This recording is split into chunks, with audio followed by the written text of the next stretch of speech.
Dutch call it gedoogbled. It's their word for tolerance on soft drugs. And nowhere is it more clear than in Amsterdam. It's become part of the city's identity. Here, licensed coffee shops can sell small amounts of cannabis to people over 18. And they can smoke it in the shop or at home. For many, the policy is progressive, a partial decriminalising of soft drugs, and it's been very good for tourism. But Dutch law contains a big contradiction.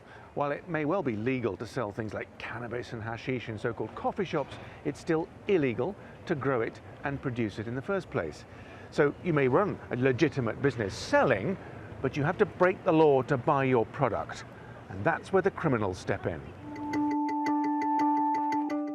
According to the Dutch police union, it's run by criminal gangs who grow more powerful every day.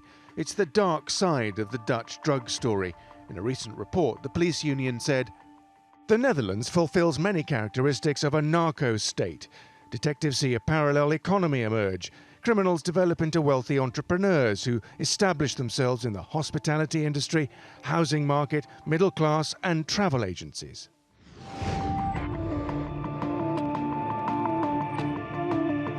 The epicenter of this parallel economy is in the south.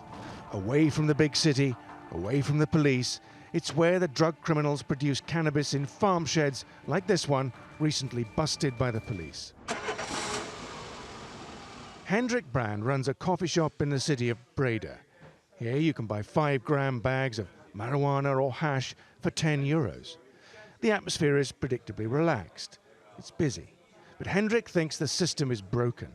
Keeping production illegal just encourages the criminal, he says. We don't allow people younger than 18 years here. But the street dealers and the house dealers, they don't care.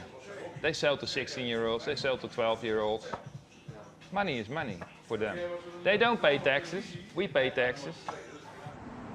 While we were in Breda, another drug-related crime. A man shot dead in this apartment. Killings like this are on the rise. Drug-related shootings, not the kind of thing you expect in a quiet town like Breda. But in fact, over the last year, there have been over a dozen such killings in this part of Holland. It's not like Colombia, it's nowhere near as bad as Mexico, but it does have local Dutch politicians very worried. Breda's mayor is campaigning for a change to the law to regulate production as well as consumption. The Netherlands may not be a narco-state yet, he says, but drug money is beginning to exert political influence. In the city just something east from Breda, a city called Tilburg, there was an investigation that yearly the people were earning 600 million euros per year in the cannabis industry.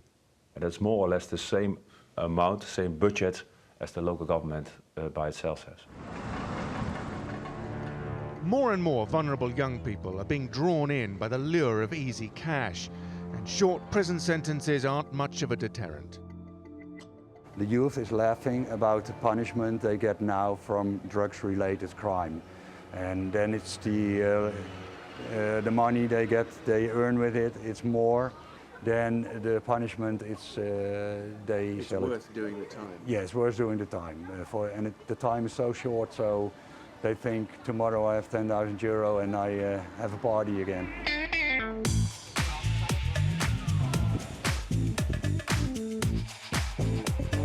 Most people we spoke to say the narco-state comparison is exaggerated.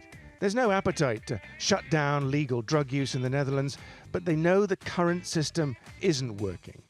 To combat the criminals, a number of local pilot projects legalizing production are being discussed.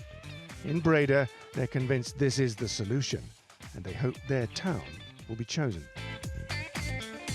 Simon McGregor-Wood for the Newsmakers in the Netherlands.